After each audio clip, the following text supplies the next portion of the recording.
Hi guys, I am dear ex Yashpal Patel and welcome back to our YouTube channel Pharma cure.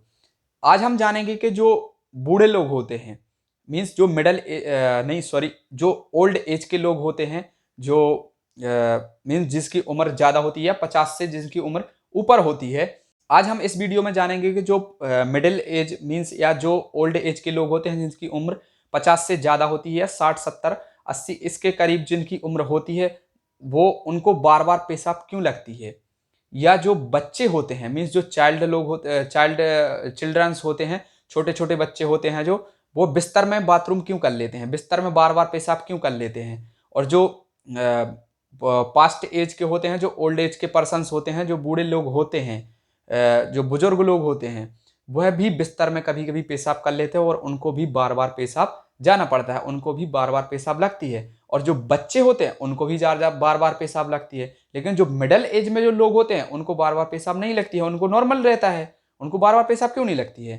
तो उसमें दो condition है। एक तो बच्चों को बार बार पेशाब लगती है, वो भी बिस्तर में पेशाब कर लेते हैं। और जो बुजुर्ग लोग हैं, जो पास्ट एज के या जो ओल्ड एज के जो पर्सन हैं, उनको भी बार बार पेशाब लगती है, वो भी कभी कभी बिस्तर पर पेशाब कर देते हैं। और कभी कभी ऐसा भी होता है, यदि वो उनकी तबीयत ठीक नहीं है, वह बीमार हैं, तो आपको उनको पेशाब कराने के लिए बार बार जाना पड़ता है और आप नहीं ले जा पाते तो बिस्तर में ही कर देते हैं। तो पहले हम बात करते हैं बच्चों को बार बार पेशाब क्यों लगती है और बिस्तर में वो बार बार पेशाब क्यों कर देते हैं। देखिए क्या होता है, जो बच्चे होते हैं उनमें एडीएच का लेवल काफी हद तक कम होता है। एडीएच का बात कर लें तो एडीएच करता क्या है। देखिए एडीएच जो हार्मोन्स होता है एक प्रकार का, इसे हम एंटी डाययूरेटिक हार्मोन्स भी कहते हैं, वैसोप्रेसिन हार्मोन्स भी कहते हैं। तो एडीएच जो एंटी डाययूरेटिक हार्मोन्स होता है, इसका जो वर्क होता है वह यूरिन को कंट्रोल करता है, मींस पेशाब को कंट्रोल करता है। जो किडनी में से जो फिल्ट्रेट होके आ रहा है, जो यूरिनरी ब्लैडर में जो फिल हो रहा है, फिर वो जो यूरिनरी ब्लैडर पर एक प्रेशर लगाएगा और यूरिन रिमूव होगा। तो वैसोप्रेसिन जो anti diuretic hormones, ADH hormones जो होता है, वह यूरिन को कंट्रोल करने का काम करता है। मींस जो फ्लूइड है, जो अनवांटेड फ्लूइड है, उसको कंट्रोल करने का काम करता है। तो जो बच्चे होते हैं उनमें एडीएच हार्मोन्स कम होता है, lack of ADH hormones, means ADH hormones की कमी होती है। जो बच्चे होते हैं उनमें एडीएच हार्मोन अच्छी तरह से डेवलप नहीं हो पाता है, जिसकी वजह से यूरिन पर कम कंट्रोल रहता है, उतना कंट्रोल नहीं रहता है जितना कि मिडिल एज के लोगों में रहता है। तो इस यही कारण होता है कि बच्चों को बार बार पेशाब लगती है और वो बिस्तर में भी पेशाब कर देते हैं। अब बात करते हैं सेकंड बुजुर्ग लोगों की। जो पास्ट एज के होते हैं, जो ओल्ड एज के बुजुर्ग होते हैं, वो भी बिस्तर में पेशाब कर देते हैं। वो भी बाहर नहीं जा पाते हैं और बिस्तर में पेशाब कर देते हैं, या फिर बार बार वो पेशाब पेशाब करते रहते हैं, बाहर जाते हैं, बार बार अंदर आते हैं, इसी तरह से बार बार पेशाब करते रहते हैं।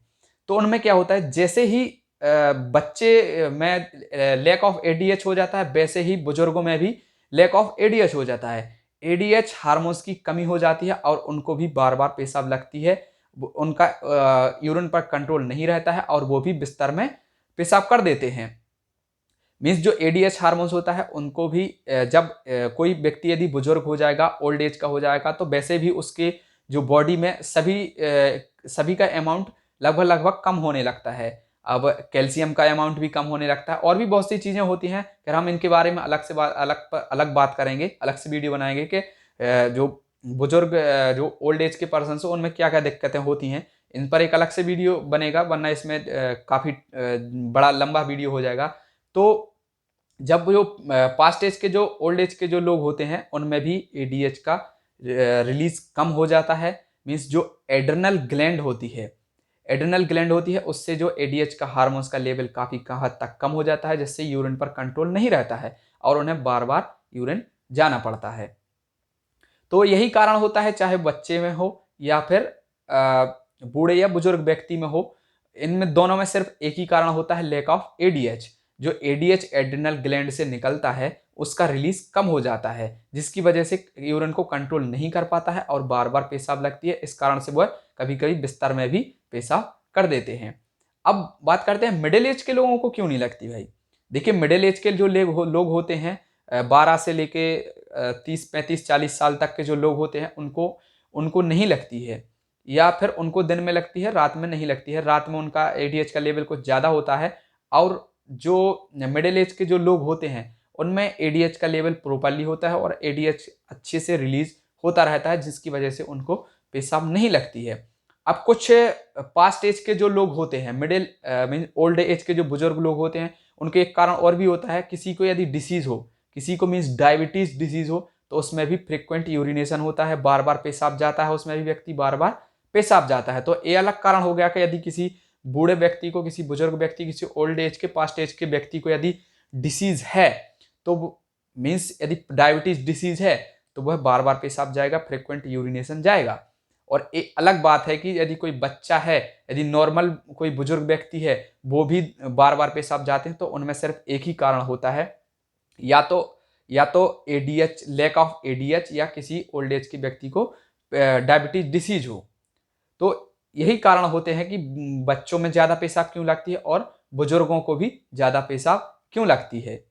अब बुजुर्गों का तो यह है भाई कि उनको, बुजुर्ग हैं, उनको वैसे ही बॉडी में सभी प्रकार के फ्लूइड्स एंड सभी प्रकार के जो हार्मोन्स है, सबकी अमाउंट वैसे ही कम हो जाती है। तो एडीएच तो जाहिर सी बात है, वो तो कम होगा ही।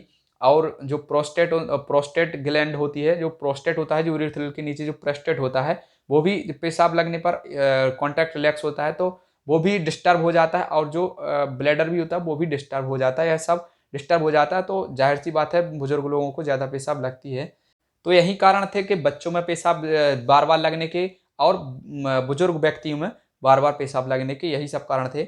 आई होप कि आप पूरी तरह से समझ चुके होंगे और आपको यह वीडियो काफ़ी नॉलेजेबल रहा होगा। ऐसे ही नॉलेजेबल और इन्फॉर्मेटिव वीडियोस को पाने के लिए हमारे चैनल को सब्सक्राइब कर लीजिए। और आपको यह वीडियो अच्छा लगा हो तो लाइक ज़रूर कर दें। चलिए मिलते हैं ऐसे ही किसी नए वीडियोस के साथ, तब तक के लिए थैंक यू।